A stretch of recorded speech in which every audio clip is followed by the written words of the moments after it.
Alors, ce que vous voyez en bas du transparent, là, c'est un truc dont je suis très très content parce qu'il a été fait récemment. C'est le logo de Babel, qui a été fait par Boris, que certains d'entre vous connaissent sans aucun doute.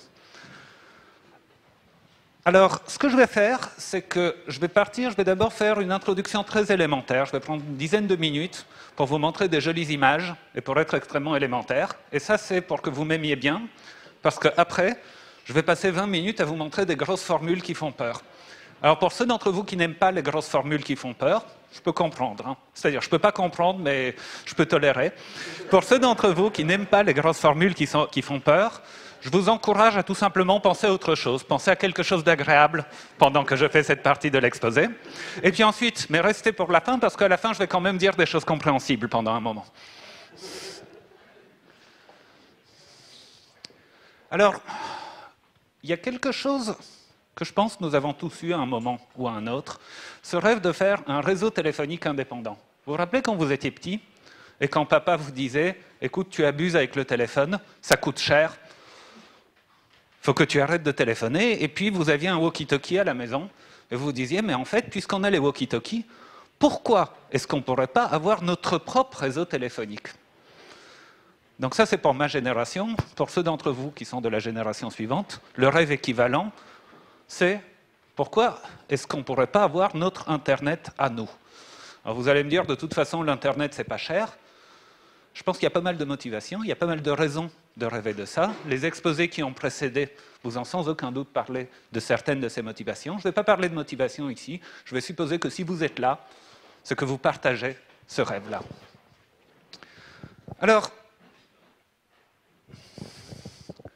le problème, pour faire notre propre réseau téléphonique, c'est que dans un réseau téléphonique, normalement, il y a des centraux téléphoniques. Donc ça, c'est un central du début du siècle. On me dit qu'il ne ressemble plus à ça, maintenant. Et le problème, un central téléphonique, c'est gros, il faut que ce soit fiable, c'est très très cher, et on n'est pas tous capables d'avoir notre propre centrale téléphonique dans notre cave. L'équivalent du central électronique dans l'Internet, c'est un routeur Internet. Alors un routeur Internet, c'est moins cher qu'un central téléphonique. Si vous avez de la chance, vous pouvez avoir un routeur de taille moyenne pour quelques dizaines de milliers d'euros. Ce n'est pas terrible, je veux dire, si on se met à plusieurs, il y a une chance qu'on puisse en avoir un. Alors ça ressemble à ça, c'est gros, il faut le gérer. Et récemment, il y a quelque chose qui est arrivé, donc ça vraiment pendant les dernières années, c'est qu'on a commencé à avoir des petits routeurs pas chers. Alors, si vous allez dans votre supermarché favori, vous allez trouver, pour une poignée de dizaines d'euros, des routeurs qui sont des machines qui tiennent tout à fait la route, sauf qu'elles sont bridées. Alors, vous prenez ces routeurs-là, vous demandez typiquement à Cédric s'il n'a pas un tournevis sur lui, vous les démontez, vous branchez un port JTAG, vous remplacez le logiciel embarqué par un Linux, tout ce qu'il y a de plus banal, typiquement un OpenWRT, et paf, vous avez un routeur, tout ce qui est bien. Alors, on a tous, normalement, chez nous, des routeurs reflashés sous OpenWRT pour l'accès Internet, et en se disant, j'ai un routeur reflashé sous OpenWRT, ma voisine a un routeur reflashé sous OpenWRT, pourquoi est-ce qu'on ne pourrait pas connecter ces routeurs et commencer à construire notre Internet parallèle? Alors, un truc comme ça s'appelle un Internet parallèle comme ça s'appelle un réseau communautaire. Alors ça, c'est le deuxième plus grand réseau communautaire en Europe. Il s'appelle Guifi.net. Il est en Catalogne. Donc l'échelle, alors vous ne voyez pas forcément l'échelle, ça, c'est 50 km. Donc c'est un gros réseau. Pour des milliers de personnes, c'est l'accès principal à l'Internet, ce réseau-là. Il est partiellement financé par le bénévolat et partiellement financé par les pouvoirs locaux. Et bon, c'est un réseau qui a été déployé et qui fonctionne. Alors, Guifi.net, c'est un réseau classique. Ce n'est pas un réseau mesh. C'est un réseau où il y a une structure, où il y a des backbones, où il y a des ingénieurs qui sont en train de regarder où passe le trafic. Et ça, c'est quelque chose qu'on aimerait bien pouvoir éviter. S'il y a des gens qui sont obligés de regarder, ces gens-là, il faut soit trouver suffisamment de bénévoles, et le bénévolat c'est bien, mais typiquement ça s'arrête quand on est le premier enfant. Et puis, sinon, pour avoir de la permanence, pour avoir de la pérennité de ces réseaux-là, les gens, il faut les payer. Et ça devient compliqué, ça devient cher. on commence à entrer dans la logique capitaliste, on commence à devoir faire du profit pour maintenir le réseau, et donc du coup, notre Internet parallèle devient équivalent à l'Internet commercial. Alors, l'autre idée, c'est de faire des réseaux qui n'ont pas de structure. Des réseaux où j'ai un routeur chez moi, j'ai un routeur chez ma voisine, il y a un voisin quelque part que je ne connais pas qui a mis une liaison laser entre chez lui et chez ma voisine, et le réseau s'organise tout seul. Alors, un réseau comme ça s'appelle un réseau mesh. Alors, ça, c'est le réseau de Vienne. C'est un réseau de taille modeste. Les administrateurs soutiennent qu'ils ont 700 nœuds. Donc, c'est des questions qui se posent typiquement tard le soir autour d'une bière. Mais dis-moi la vérité, en vrai, vous avez combien de nœuds? Et là, tard le soir, autour d'une bière, ils vous disent 700 nœuds. Donc, il faut apporter une correction. Tout ce qui s'entend le soir autour d'une bière, il faut bien entendu minimiser un petit peu. Donc, il y a probablement 300, 400, 500 nœuds actifs. C'est un réseau de taille relativement modeste.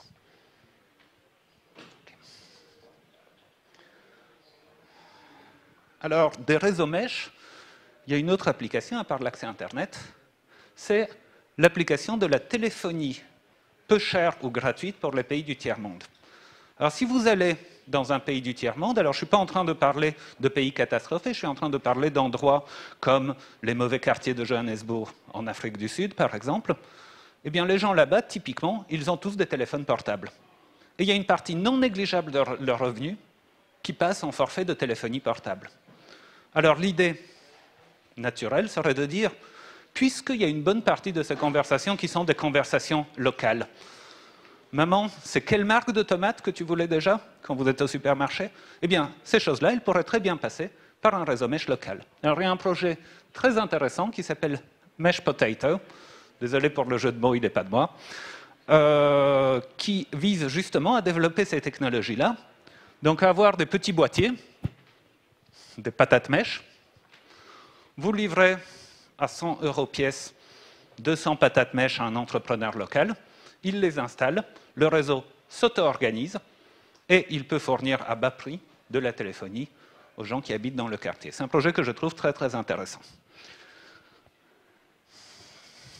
Alors, ça, c'était la partie jolies images. Et maintenant, je vais quand même vous dire des choses. Et pour commencer, je voudrais... Donc, normalement, on vous a expliqué juste avant ce que c'était que l'Internet, et vous en pensez du bien. Mais je voudrais quand même clarifier les choses. Alors, l'Internet, c'est un réseau. Il y en a d'autres de réseaux. L'Internet, c'est un petit peu le plus gros. C'est un petit peu celui qui nous fascine tous. Mais c'est un réseau. Et en particulier, je voudrais insister sur le fait, il y a une confusion que beaucoup de gens font, c'est très différent du web. Le web, c'est une application. C'est une des nombreuses applications qui tournent sur l'Internet. Alors, des applications Internet, il y en a d'autres. Vous avez le courrier électronique, vous avez les news, vous avez le transfert de fichiers pair à pair. Tout ça, ce sont des applications qui tournent sur l'Internet. Alors, le web, bien entendu, c'est la plus importante des applications, de toutes ces applications, mais ce n'est qu'une des applications. Et aujourd'hui, je ne vais pas du tout vous parler du web, je ne vais pas du tout vous parler d'applications, je vais vous parler de réseau. Donc en particulier, quand je dis Internet, je pense vraiment Internet, le réseau matériel qui est sous-jacent à toutes ces applications. Alors avant qu'on ait l'Internet, on avait déjà des réseaux à échelle globale, donc des réseaux à l'échelle de la planète. Il y en avait deux qui étaient importants, c'était le réseau téléphonique, RTC pour réseau téléphonique commuté, et le télégraphe. Alors, vous avez tous appris à l'école que le téléphone avait été inventé par Alexander Bell. Ben, ce n'est pas vrai. Ce n'est pas vrai du tout, parce qu'on sait tous que toutes les choses qui valables ont été inventées par des Français. Et ça, c'est de la propagande anglo-saxonne. Le téléphone a été inventé par Jules Verne. Et je l'ai lu quand j'étais gosse, et je n'arrive pas à retrouver le bouquin où il invente le téléphone. Donc s'il y a quelqu'un qui connaît bien Jules Verne, j'aimerais bien que vous me retrouviez la référence. C'est La Suite de l'île mystérieuse. Mais je ne sais plus le titre et je ne le retrouve plus. Et dedans, il a cette idée de mettre des microphones et de connecter dans un village chaque chaumière par un câble à la mairie. Et là, il voit qu'il y a un problème. Il a un problème sérieux. Le problème, c'est que si on veut que tout le monde puisse parler à tout le monde, le nombre de câbles qu'on doit poser, il explose complètement. Alors ici, comme je n'avais pas envie de faire un gros diagramme, je vous ai dessiné un petit village où il y a 5 chaumières. Et j'ai été obligé de poser 10 câbles pour que tout le monde puisse communiquer avec tout le monde. Alors si je l'avais dessiné avec 100 maisons, ce qui reste un tout petit village, hein, j'aurais été obligé de poser 5000 câbles. Si je commence à avoir une petite ville de taille raisonnable, je suis obligé de poser 50 millions de câbles pour connecter tout le monde à tout le monde. Et Jules Verne se rend bien de ce problème, se rend bien compte de l'explosion combinatoire, et là, il résout le problème en disant de toute façon, les gens ils ont besoin de parler qu'avec la mairie. Et donc, chez Jules Verne, on ne peut téléphoner qu'à la mairie du village. Parce que vous en pensez, ce n'est pas très satisfaisant. Moi, ça m'arrive plein de fois de téléphoner à des gens qui ne sont pas mon maire. Ce que Jules Verne n'a pas su inventer, c'est la commutation. Alors, la commutation, c'est ce qui se passe là au centre. Donc, dans un réseau commuté, au lieu de connecter tout le monde à tout le monde, on connecte tout le monde à ce qui s'appelle un central. Et dans le central, il y a la demoiselle des téléphones. Donc, vous tournez votre manivelle et vous dites « Bonjour, mademoiselle, je voudrais le 22 Asnières ». Et la demoiselle, elle prend, et paf, elle vous connecte au 22 Asnières. Et je ne voudrais pas que vous sous-estimiez l'importance de la demoiselle des téléphones. La demoiselle des téléphones, elle a remplacé une explosion quadratique du nombre de liens par un comportement linéaire. Ici, quand je rajoute de nouveaux abonnés, pour chaque abonné, je rajoute un nouveau lien. Le nombre total de câbles que je pose, il est égal au nombre d'abonnés que j'ai. Alors, si vous voulez penser en termes un petit peu plus philosophiques, la demoiselle des téléphones, elle est en train de créer une connexion. Quand elle branche les deux câbles, elle est en train de mettre une connexion là où il n'y en avait pas. Et ce que fait la demoiselle des téléphones quand vous lui dites le 22 Asnières, ça s'appelle la commutation. C'est pour ça que le réseau téléphonique s'appelle le réseau téléphonique commuté. Alors, en pratique, on n'a pas juste un central téléphonique qui gère les je ne sais pas combien de milliards d'abonnés au téléphone de la planète. Vous avez, pour chaque agglomération, un centre téléphonique. Et puis, quand vous êtes là et vous voulez téléphoner là-bas, vous soulevez votre téléphone et vous tombez sur la demoiselle des téléphones de votre centrale. Et vous lui dites « Bonjour mademoiselle, passez-moi New York ». Et la demoiselle des téléphones, elle va vous connecter au central téléphonique de New York. Et là, vous êtes en communication avec la demoiselle des téléphones de New York et vous lui dites « Bonjour, je voudrais le 22 Asnières ». Ou pas. Bon, mais ça, c'est le côté transitif de la commutation. Alors, vous voyez où je veux en venir? C'est qu'une fois qu'on va avoir de la commutation non triviale comme ça, on va avoir un problème de routage. Vous soulevez le téléphone, vous dites « Bonjour, je voudrais le 22 à Saskakempa ». Et la demoiselle des téléphones, il faut qu'elle trouve toute seule que pour avoir le 22 à Saskakempa, il faut qu'elle vous connecte à Varsovie. Et à Varsovie, ils sauront quoi en faire. Et ça, ce problème de savoir par où passer, c'est le problème qui m'intéresse, c'est le problème sur lequel je bosse, c'est le problème dont je vais vous parler, le problème du routage. Alors, la commutation que je vous ai décrite, celle du réseau téléphonique, ça s'appelle de la commutation de circuit. Alors, il y a un autre type de commutation, qui est la commutation de messages, qui est celle qui est utilisée dans le télégraphe. Alors, quand vous envoyez un télégraphe, allô maman, maman je t'aime, envoie argent, stop. Eh bien, ce télégramme, vous l'envoyez et vous le donnez au guichet, vous le remplissez, vous le donnez, et le télégraphiste va l'envoyer au bureau de télégraphe suivant. Et dans le bureau de télégraphe suivant, il va être trié, passé à un autre télégraphiste qui va les mettre de nouveau sur une autre connexion. À aucun moment, les câbles ne sont vraiment connectés l'un à l'autre. Ce qui est en train de se passer, c'est que votre message parcourt un certain nombre de câbles, avec à chaque fois en étant recopié. C'est la commutation de messages. Alors l'avantage de la chose, c'est que vous ne branchez jamais rien, vous n'avez jamais de manipulation mécanique à faire, donc c'est infiniment plus fiable. L'autre avantage, c'est que vous pouvez très facilement dévier un message. Il y a un télégraphiste qui meurt en voyant votre télégramme, aucun problème. Vous prenez le télégramme, vous le passez à un autre. Le problème, bien entendu, du passage de messages, c'est que ça limite la taille maximale des messages. Vous ne pouvez pas envoyer les œuvres complètes guerre et paix par télégramme. Le problème, il est très simple, c'est qu'aucun télégraphiste ne va arriver à envoyer tout guerre et paix par télégramme. Il va mourir de vieillage avant d'avoir transmis tout votre télégramme. Alors la solution, donc si vous voulez envoyer guerre et paix en télégramme à votre maman, eh bien ce que vous faites, c'est que vous prenez guerre et paix, vous le découpez en je ne sais pas combien de centaines de milliers de petites fiches, vous les numérotez et vous les envoyez une par une. Et cette technique, c'est ce qui s'appelle la commutation de paquets. Et c'est ce qui est utilisé sur l'Internet. Alors sur l'Internet, quand vous êtes en train d'envoyer... Il y a quoi comme bon film qui est sorti dernièrement? Bon, quand vous êtes en train d'envoyer une œuvre artistique, pour la partager avec vos amis, eh bien, le réseau va la découper en petits morceaux qui s'appellent des paquets, qui sont normalement limités à 1500 octets. Et ces paquets sont routés à travers le réseau de façon indépendante. Et à l'autre bout, le gars dit, le récepteur, dit, ben écoute, c'est bon, j'ai bien reçu les paquets 1 à 2537, mais le 238, il me manque. Et vous le réémettez. Alors s'il y a des erreurs, elles sont limitées à un paquet. Bon, je ne vais pas entrer dans les détails, mais ça a une conséquence qui est extrêmement importante et qui est absolument énorme. C'est le fait que le réseau ne sait pas ce que vous faites. Le réseau, tout ce qu'il voit, c'est des paquets qui sont routés individuellement. Il voit des petits fragments de communication de 1500 octets chacun. Et il n'y a que l'émetteur et le récepteur qui comprennent que ça constitue un flux de données, que ces données, elles vont ensemble, qu'il s'agit d'une conversation téléphonique, qu'il s'agit d'un transfert de fichiers ou qu'il s'agit d'autre chose. Donc, dans la suite de mon exposé, vous allez peut-être vous dire, mais il ne nous parle que de paquets. Mais moi, je veux faire de la voix. Moi, je veux voir un film. Pourquoi il nous parle de paquets? Ben, c'est justement à cause de ça.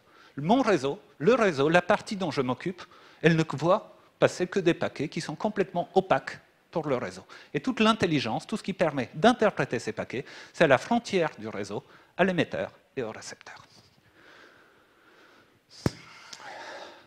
Alors, un Internet, I minuscule, ben c'est un réseau qui fait de la commutation de paquets et qui est composé de plusieurs réseaux interconnectés. Et les machines qui interconnectent les réseaux, ça s'appelle des routeurs. Alors l'Internet, avec un I majuscule, qu'on veut très clair, l'Internet global, ben c'est le plus gros de tous les Internets. Alors il n'existe pas forcément, il pourrait y en avoir deux de taille égale, mais dès qu'on les interconnecte, ils n'en feront plus qu'un. C'est très très difficile d'avoir deux Internets et qu'il n'y ait pas quelqu'un quelque part qui les interconnecte.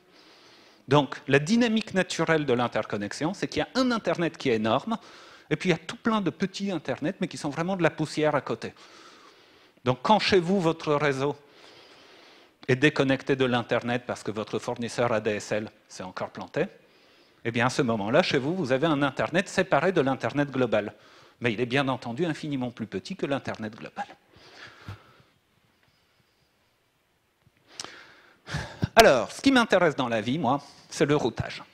Le routage, c'est le problème. J'ai un paquet qui est arrivé, on me dit, tu veux bien l'envoyer à telle adresse, à qui je le passe? Alors, le routage, c'est le problème des routeurs. Voici un routeur. Voici un autre routeur. Alors, ce que j'essaye de vous dire ici, c'est que les routeurs, vous n'avez pas vraiment envie de les configurer à la main. Que New York, c'est cette prise-là, vous n'avez pas envie de le mettre parce que de toute façon, vous n'y comprenez rien. Ce que vous voulez, c'est que les routeurs se configurent de façon automatique avec aussi peu d'intervention humaine que possible.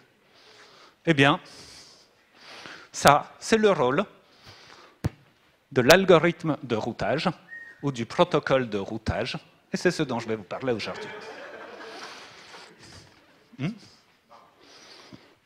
Alors, les algorithmes de routage, ils peuvent... Non, en fait, non. Alors, voici un petit exemple de réseau. Alors, dans ce réseau, j'ai 5 routeurs, et moi, on va dire que je suis B, qui est en bleu là-haut. Et mon but, c'est de savoir à qui envoyer les paquets. On me donne un paquet, envoie-le à S, il faut que je sache ce que j'en fais. Et en fait, moi, je n'ai pas besoin de connaître le réseau. Je n'ai pas besoin d'avoir en tête la topologie complète du réseau. Je suis comme la demoiselle des téléphones, qui n'a pas besoin de savoir où c'est New York. Tout ce qu'elle a besoin de savoir, c'est que quand on lui dit « Mademoiselle, passez-moi à New York », eh bien, c'est cette prise-là où elle met la fiche. Et moi, c'est pareil. Tout ce que j'ai besoin, c'est pour chaque destination possible, de savoir à qui j'envoie le paquet. Alors, je maintiens, pour chaque destination possible, une valeur qui s'appelle le next stop. Et le next stop, c'est tout simplement le routeur auquel je passe les routeurs pour les paquets pour une destination donnée. Alors ici, par exemple, il y a un routeur S à gauche. Et ce routeur S, quand j'ai un paquet à lui envoyer, je le passe au routeur A. Donc le next stop de S, c'est A, c'est ce que dit cette table. Et le but de l'algorithme de routage, ça va être de construire une table de routage dans un réseau. Et l'algorithme que je vais essayer de vous présenter en une dizaine de minutes maintenant, ça va être sportif, c'est l'algorithme de Bellman-Ford ou l'algorithme par vecteur de distance, que j'aime beaucoup parce qu'il est simple. On peut l'expliquer à des gens qui n'ont jamais fait de routage. Bon, vous me direz si c'est possible de l'expliquer à des gens qui n'ont jamais fait de routage avant. Il est utilisé dans BGP, donc une variante du vecteur de distance est utilisée dans BGP, qui est le protocole qui fait que l'Internet tient. Le protocole qui reconnecte tous ces petits morceaux de réseau qui constituent l'Internet, ben c'est BGP. Et d'autre part, il est utilisé dans Babel, qui, il se trouve, est mon protocole de routage favori. Donc je ne vais pas me refuser de vous en parler. Alors, avant de vous parler de Bellman-Ford, je vais vous parler d'un protocole qui est faux. Je vais vous montrer comment il marche, parce qu'il est très proche de Bellman-Ford, mais il est subtilement faux, et on va le voir dans un instant. Alors, l'idée de Bellman-Ford, c'est très simple, du protocole d'accessibilité naïf, elle est très simple. C'est que, périodiquement, chaque routeur annonce à tous ses voisins qu'il sait joindre. Donc, vous êtes là, vous voulez parler à New York, vous écoutez autour de vous, et vous écoutez qui dit « je sais joindre New York ». Et si quelqu'un de vos voisins dit « je sais joindre New York », eh bien, vous l'installez dans votre table de routage comme étant l'intermédiaire, comme étant le next stop pour aller à New York. Alors, initialement, donc ici, je m'intéresse uniquement à S comme destination, et initialement, personne ne sait joindre S. Et puis, à un moment, S va annoncer « hé les mecs, moi je sais joindre S ». Normal, il est S. Et là, A se dit « ah ben cool, puisque S, il sait joindre S, les paquets destinés à S, j'ai qu'à les envoyer à S ». Il installe S dans sa table de routage. Mais il est solidaire, je vous rappelle que c'est de la coopération tout ce qui se passe ici. Donc il annonce à tous ses voisins « au fait les mecs, je sais joindre S maintenant ». Alors il l'annonce à S, S il en a rien à fiche, le fait que A sache joindre S, S il en a. Mais par contre, B et C, ça les intéresse vachement, et quand ils entendent que A sait joindre S, eh bien ils installent A dans leur table de routage. Ça y est, on a convergé, chacun sait joindre S. Alors là, ça a l'air très joli, jusqu'au moment où ce lien, il casse. Alors soit S s'est planté, soit il y a quelqu'un qui est passé avec une pioche en bas de chez vous et il a coupé la fibre optique, soit il s'est mis à pleuvoir, donc tous les réseaux sans fil, sans licence, cessent de marcher. À ce moment-là, vas-y. Non, Moubarak, il est plus malin. Il va continuer, il va annoncer « c'est moi qui sais joindre S ». Moubarak, il ne ferait pas ça. Ou au moins, il n'a pas trouvé les bons gens à payer. Oui. Oui, ça en dit beaucoup sur l'intelligence. Ça peut être du sabotage. Hein. Bon. À ce moment-là, A se rend compte au bout d'un moment que S ne lui annonce plus l'accessibilité de S. Il se dit, bon, ça fait longtemps que je n'ai pas entendu parler de S, ça se trouve, il est mort. Ça se trouve, il ne va pas, alors il pourrait essayer de lui téléphoner pour voir s'il va bien, mais rappelez-vous ce qui se passe. Tous les gens qui savent joindre S, ils annoncent « je sais joindre S ». En particulier, B, il est en train d'annoncer « je sais joindre S ». Donc A se dit « ah ben, S ne me parle plus, mais il y a B qui est en train de me dire qu'il sait joindre S ». Et paf, il installe B comme son next stop. Alors regardez ce qui se passe, les paquets destinés à S, A les envoie à B, B les envoie à A. Ping-pong. Bon, mais on va dire que B, il se rend compte au bout d'un moment que... pardon, ici on a terminé. On est dans la situation de ping-pong. A envoie les paquets à B, B à A, C envoie les paquets à A. Tout se passe très mal. Les paquets ne sortent jamais du réseau. Alors ici, dans cet exemple, de toute façon, S était inaccessible. Mais si je vous avais mis un autre lien par là, eh bien, on n'aurait pas su récupérer le lien parce que A et B ne se rendent plus compte que les données qu'ils ont, elles sont obsolètes. Ce qui est en train de se passer, c'est que A et B sont en train de s'échanger des données ils sont en train d'entrer dans un processus de déception mutuelle. Il y en a un qui dit « je sais joindre S », l'autre lui répond « je sais joindre S », donc ils se disent « tout va très bien ». Alors Bellman-Ford,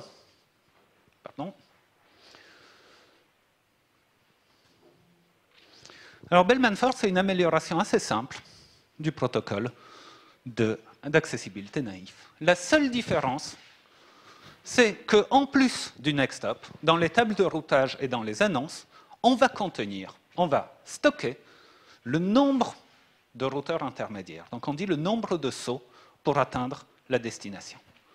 Et puis, ces données, on va les stocker dans la table de routage. Pour pouvoir annoncer les choses, il faut bien qu'on les stocke quelque part. Alors voici le même exemple avec Bellman-Ford. Alors initialement, personne ne sait aller en S. Donc les next hops ne sont pas définis, et la distance, elle est infinie. Le nombre de sauts, il est infini. C'est une façon de noter le fait qu'on ne sait pas les atteindre. Alors, à un moment, S va annoncer à A, et A, moi je sais joindre S en 0 saut. Ben oui, S, pour joindre S, il a besoin de faire 0 saut. Alors A se dit, ah ben cool, dans ce cas-là, je sais aller en S. Pour aller en S, je passe par S, et ça va prendre un saut. Et il annonce ça à ses voisins. Donc B et C entendent tous les deux, ah, il y a A qui sait aller en S en un saut, et donc, ils vont noter le fait qu'ils savent y aller à travers A, mais eux, en 2 sauts. Et là, ça y est, on a fini, on a construit nos tables de routage. Alors, qu'est-ce qui se passe quand le lien casse? Donc, on est dans la même configuration que tout à l'heure, le lien casse, et à un moment, A se dit, ah, mais je ne peux pas passer par S, je ne l'entends plus. Il se dit, mais ça va. B, il est en train de m'annoncer qu'il sait aller en S en 2 sauts. Donc, en passant par B, je peux y aller en 3 sauts. Et il annonce à B qu'il sait aller en S, mais plus en 1 saut comme avant, mais en 3 sauts. Alors B se dit, ah mais je ne sais plus y aller en 2 sauts, puisque A, il a besoin de 3 sauts. Mais j'ai mieux. J'ai mon voisin C. Mon voisin C, il est toujours en train de m'annoncer qu'il sait y aller en 2 sauts. Donc, en passant par C, je vais pouvoir y aller en 3 sauts. Et donc, B change la route et pointe sur C pour aller en S, cette fois-ci en 3 sauts. Alors là, C, qui allait en A, se rend compte qu'il y a un problème aussi. Alors il se dit, ben, pas de problème, je vais aller en 4 sauts. Donc, vous voyez, il y a une boucle. Il y a A qui envoie les paquets à B, B qui les envoie à C, C qui les envoie en A. Et puis là, A, il va se rendre compte qu'il y a un problème. Il va augmenter sa métrique. Il va passer à 4, etc., etc.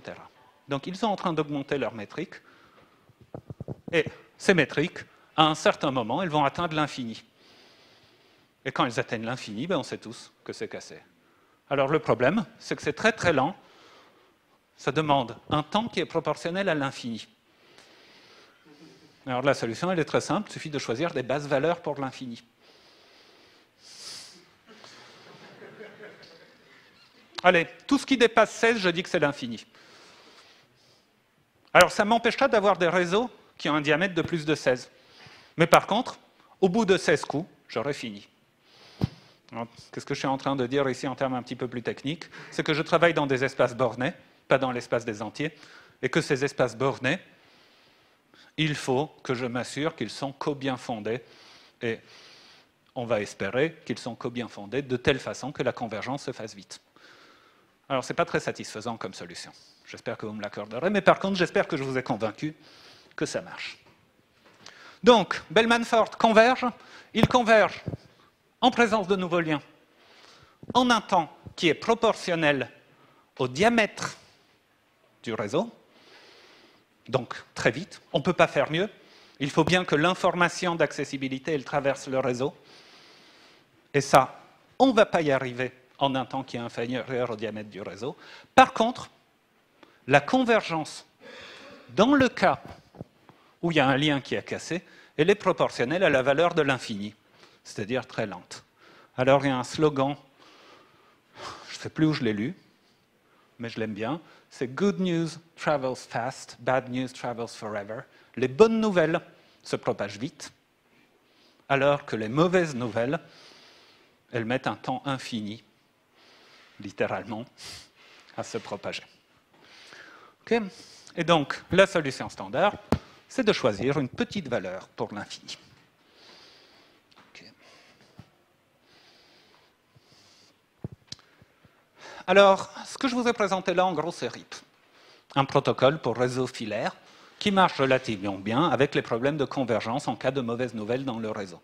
RIP, il est tout à fait adapté aux petits réseaux filaires. Dans un réseau filaire, le lien ne se plante pas tout le temps.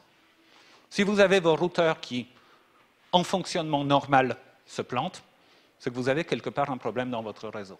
Donc RIP, typiquement, il va mettre quelques dizaines de secondes à converger quand un lien va casser. Vos utilisateurs, ils n'ont qu'à attendre. Ce n'est pas un problème.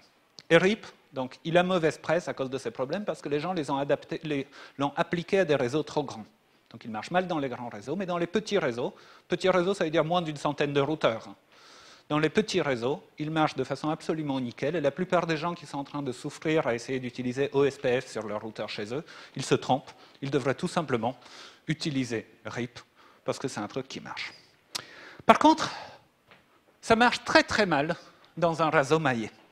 Et en fait, tous les protocoles prévus pour réseau filaire ne marchent pas, c'est pas qu'ils marchent mal, mais en pratique, ils ne marchent pas du tout dans les réseaux maillés. Donc la solution, c'est soit de tricher, soit de dire notre réseau il n'est pas maillé, on va le configurer, c'est ce que font les gens de Giphy.net, ou d'essayer de développer des nouveaux protocoles de routage. Alors qu'est-ce qui est différent dans les réseaux maillés? Le premier truc, c'est le plus évident, c'est qu'un réseau maillé, c'est un réseau qui est instable.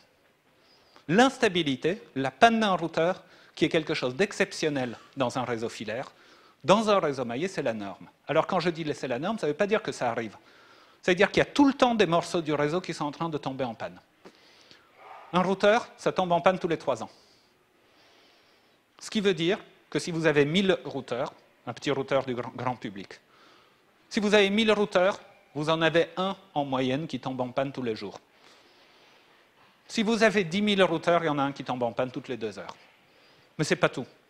En plus, il y a de la radio. En plus, il y a des gens qui titubent sur une corde d'alimentation. En plus, il se met à pleuvoir. La radio cesse de se propager. Et donc, ce qui est en train de se passer dans un réseau maillé, c'est que ce n'est pas un réseau qui est comme ça. C'est un réseau qui est tout le temps en train de bouger. La topologie, elle est tout le temps en train de changer. Et votre protocole de routage, il faut non seulement qu'il se comporte bien après une panne, mais qu'il se comporte pendant que la panne est en train d'arriver. Le deuxième problème, c'est qu'il y a des liens marginaux. Alors tout à l'heure, dans mes exemples, j'ai choisi les chemins les plus courts. C'est ce que fait RIP, c'est ce que fait Bellman-Ford, il choisit le moindre nombre de sauts. Dans un réseau maillé, ce n'est pas clair que le moindre nombre de sauts, ce soit la bonne route. La meilleure route n'est pas forcément la plus courte. Il vaut parfois mieux prendre 2 sauts de bonne qualité plutôt qu'un seul saut où il y a un taux de perte de paquets qui est monstrueux. Et donc, on a besoin d'inclure cette intelligence dans nos protocoles de routage. Alors ça, c'est les raisons qui sont intuitives, qui sont naturelles, et pour lesquelles les protocoles de routage pour réseau filaire marchent mal dans les réseaux maillés. Mais il y a aussi une raison qui n'est pas du tout intuitive, mais qui, elle, dit que ces protocoles ne vont pas du tout marcher. C'est que dans un réseau filaire, jamais vous sortez par le même câble que par lequel vous entrez. Si je reçois sur une de mes interfaces réseau un paquet, ce paquet, je vais le faire suivre sur une autre interface. Dans un réseau sans fil, si ça c'est un routeur sans fil, il peut très bien ressortir sur la même radio que celle sur laquelle il est entré. Et ça, aucun des protocoles classiques pour réseau filaire n'est capable de le gérer. Alors là, je pense que je vous ai suffisamment assommé avec des grosses tables, donc je ne vais pas entrer dans les détails, je vais juste vous dire que ça fait 15 ans qu'on est en train de travailler sur ces choses-là, qu'on a fait énormément de bonnes choses, qu'on a fait aussi un peu de mauvaises choses, mais bon, c'est des choses qui arrivent, c'est ça la recherche, et qu'en gros, il y a 2 approches. Il y en a une qui consiste à dire, les protocoles classiques, ils ne marchent pas. Donc, on réinvente tout à partir de 0. Alors, les deux protocoles dominants dans cette approche, c'est OLSR. Donc, OLSR, c'est celui qui est utilisé, par exemple, à Funkfeuer, que je vous ai montré tout à l'heure, le réseau de Vienne.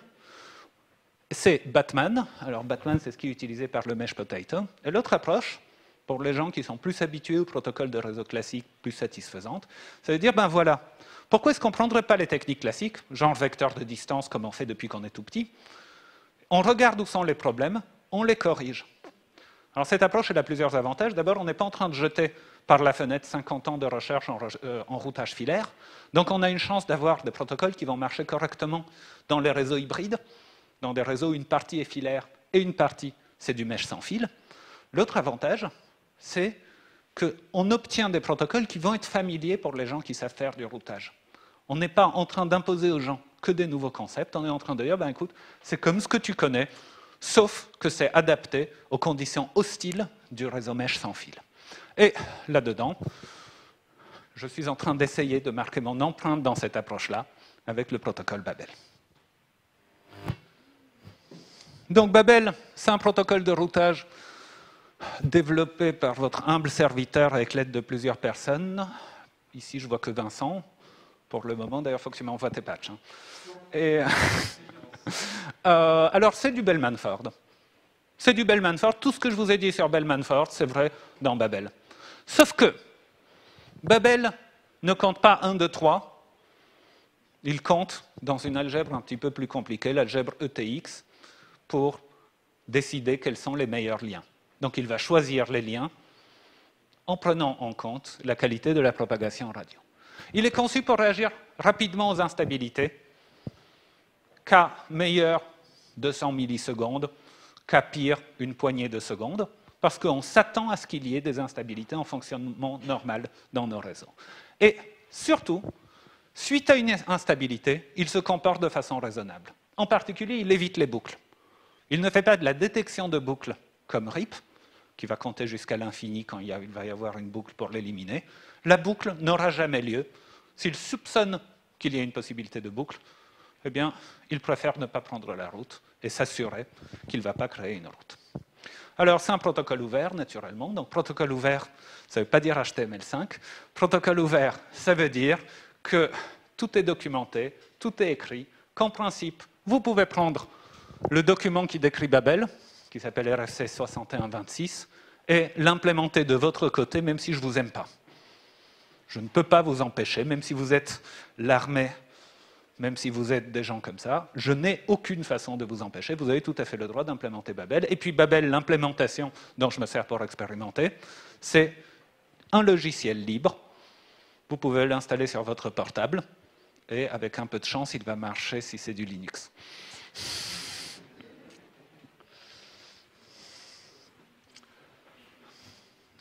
Alors moi, j'ai un problème dans la vie, j'adore faire les exposés. Je déteste écrire des conclusions. Donc il n'y a pas de conclusion à cet exposé. Je vais juste vous dire qu'il y a des réseaux mesh qui sont déployés en production. Il y a des réseaux communautaires, il y a des réseaux de téléphonie dans le tiers-monde, il y a des réseaux d'entreprises, il y a des réseaux dans les centrales nucléaires. Alors le problème qu'ils ont dans les centrales nucléaires, c'est qu'ils ne peuvent pas percer un trou pour faire un câble. Alors vous êtes là, vous êtes en train de faire une intervention à l'intérieur du réacteur, et ce serait quand même vachement sympa d'avoir vos docks sur vous. Donc vous emmenez votre portable. Mais vous savez comment sont les choses? Vous avez emmené votre portable à l'intérieur de la centrale nucléaire, et vous arrivez, et il manque justement le document dont vous aviez besoin aujourd'hui. Ce serait quand même sympa d'avoir l'Internet dans la centrale nucléaire. Et alors il faut que vous sortiez pour aller chercher la dock, il faut que vous vous décontaminiez, tout ça. Alors, les gens qui font des centrales nucléaires adorent les réseaux mesh, parce qu'en fait, il y a des passages. Ils sont très compliqués. Le chemin qui traverse l'enclosure, le truc en béton autour du réacteur, il est très compliqué, mais en plaçant plein de routeurs mesh, on arrive à avoir de l'Internet à l'intérieur du réacteur. Et puis, il y a quelqu'un que ça fait complètement fantasmer, les réseaux mesh, c'est l'armée. Alors l'idée, on va mettre un routeur mesh sur le casque de chaque soldat, ou dans les lunettes de chaque soldat, et le réseau va s'auto-organiser. Okay, vous les parachutez, paf, vous avez un réseau là-bas. Donc l'armée adore. En fait, ce n'est pas tellement l'armée qui adore, j'ai l'impression que c'est plutôt les contractants privés pour les diverses armées au monde qui adorent, parce que c'est surtout de ces gens-là dont j'entends parler. Et j'avais un autre... ah oui, il y a quelqu'un qui adore aussi, c'est les gens qui font de la vidéosurveillance. Eux aussi, c'est quelque chose, ils sont en train de promettre que vous allez avoir de la vidéosurveillance en haute qualité et vous n'allez pas avoir besoin de câbler. Bon.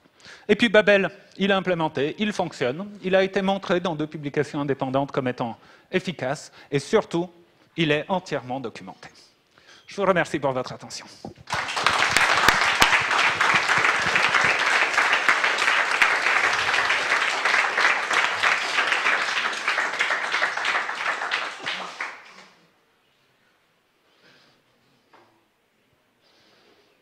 Non, j'ai été parfaitement clair.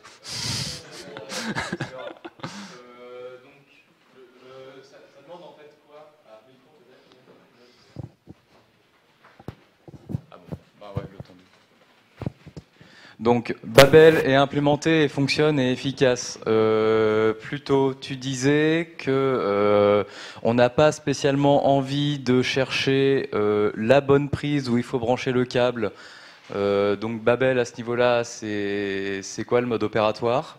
Est-ce que ça fonctionne, je sais pas, de manière aussi spontanée que, je sais pas, moi.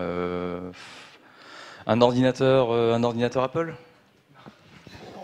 Alors, l'idée... Il marche, là? Ouais.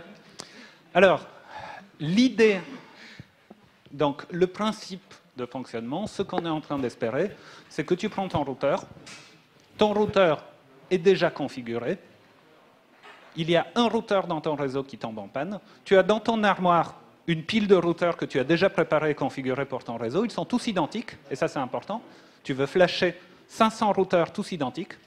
Il y a un routeur qui tombe en panne, et tu n'es pas en train de réfléchir comment je vais le configurer, quelle adresse je vais lui attribuer, quoi que ce soit. Tu arrives avec ton routeur dans ta poche, tu débranches le routeur qui a grillé, t'en mets un à la place. Ça, c'est le modèle que j'espère avoir un jour. Okay? Ça veut dire faire pas mal de travail, pour arriver à la situation où tout se configure de façon automatique. Maintenant, une fois que les choses sont configurées, ce qui en moment nous prend à peu près 20 minutes par routeur, mais ça c'est nous qui savons le faire, une fois que les choses sont configurées, effectivement, ça marche comme ça. Alors ça a d'ailleurs certaines conséquences auxquelles on ne pense pas souvent. En particulier, tout le monde nous déteste.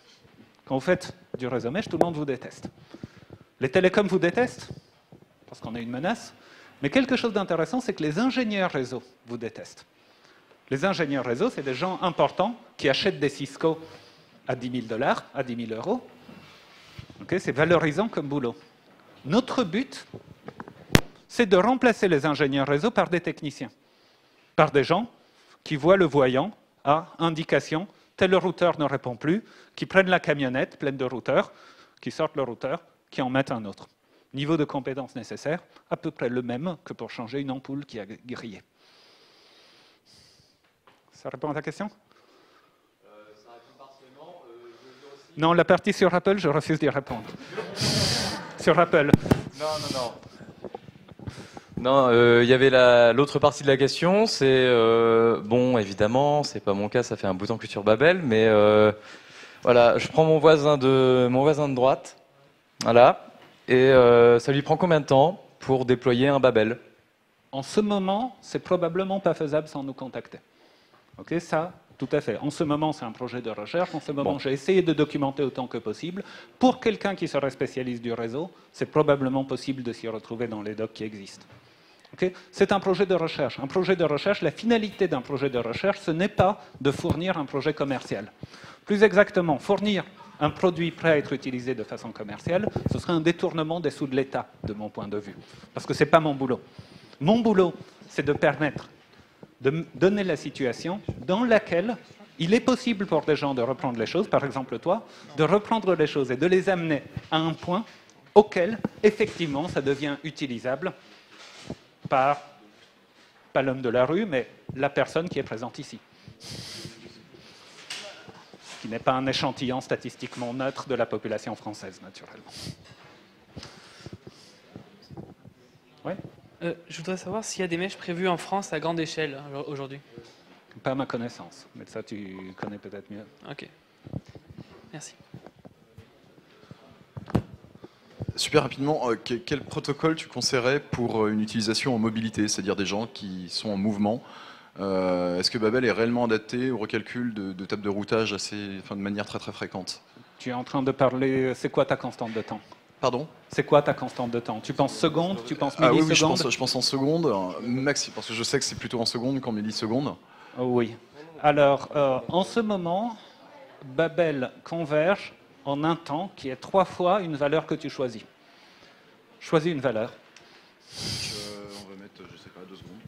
Alors, si tu choisis 2 secondes, tu vas payer pour Babel de l'ordre de... Donc, juste pour cette partie-là de Babel, la partie qui fait qu'il converge vite, tu vas payer un paquet toutes les 2 secondes. Donc, il y a un échange de paquets qui se fait toutes les 2 secondes, et tous les 3 échanges de paquets, Babel va reconverger.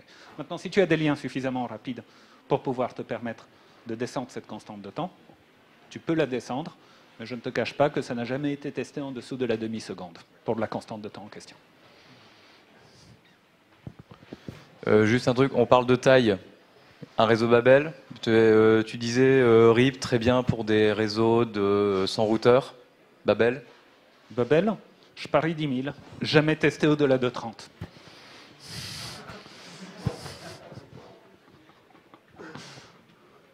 Ou plus exactement, il est conçu pour supporter jusqu'à des milliers de routeurs.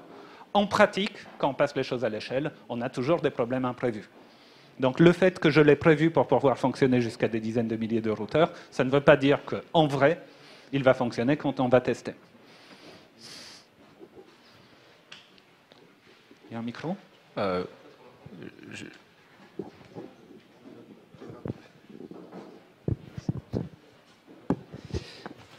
Concernant donc un réseau Babel, si par exemple moi je veux pouvoir en fait construire mon réseau Babel, en fait de quelle manière je vais me connecter avec quelqu'un d'autre et comment, enfin voilà, c'est ça qui me...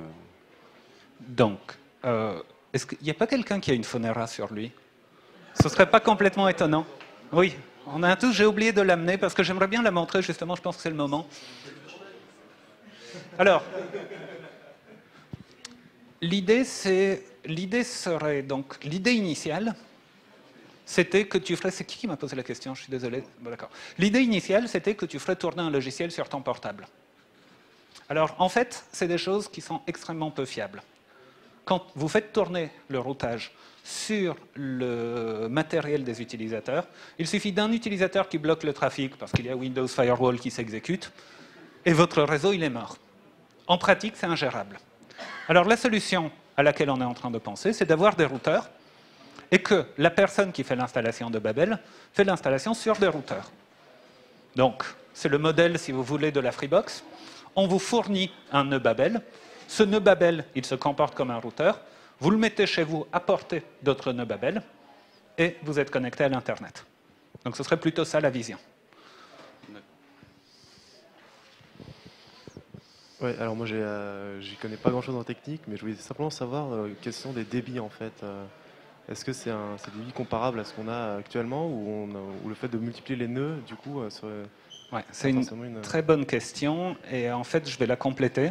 Quels sont les débits et quelle est la latence? Quel est le ping? Alors, les débits dans la version... Donc en ce moment, il y a 2 versions de Babel. Donc, excusez-moi.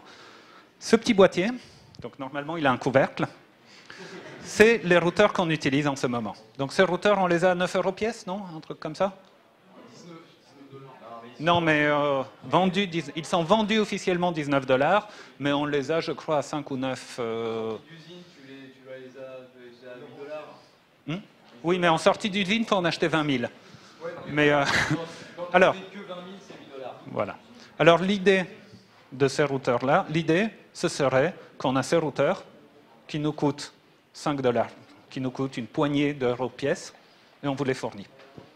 Et on les fournit avec préconfigurés et installés, préconfigurés pour interagir avec un réseau Babel existant. Ce serait plutôt ça. Alors, le débit de Babel, le Babel officiel, celui qui est défini dans RFC 6126, c'est 2 puissance moins n, où n est le nombre de sauts. Donc plus en langage normal, ça veut dire qu'à chaque fois que vous prenez un saut de plus, vous divisez par 2 le débit.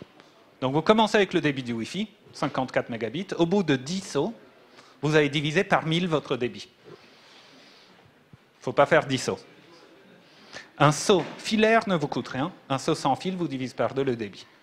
En ce moment, je suis en train de travailler. Donc, si vous pensez par exemple que vous êtes à 4 sauts de votre destination, ce qui est plutôt ce qui arrive en pratique, vous avez le débit qui est divisé par 16. Alors 54 mégabits divisé par 16, il ne faut pas cracher dessus. Ça reste encore des débits qui sont tout à fait confortables. Alors en ce moment, je suis en train de travailler sur une nouvelle version de Babel qui s'appelle Babel Z, qui elle vise à éviter cet effet. Et c'est quelque chose qui tourne entre 2 plantages en ce moment, donc je préfère ne pas vous en parler. Oui, juste pour finir rapidement, est-ce que ça serait pas intéressant de lancer une fondation un peu comme OLPC avec les PC dans le tiers-monde sur des box Wi-Fi comme ça et les commander en nombre important? Oui, mais c'est pas moi. Donc, ce qui se passe, c'est que... Oui, non, mais tout ce qui se passe, les choses associatives, elles marchent quand les gens ils font ce qu'ils aiment.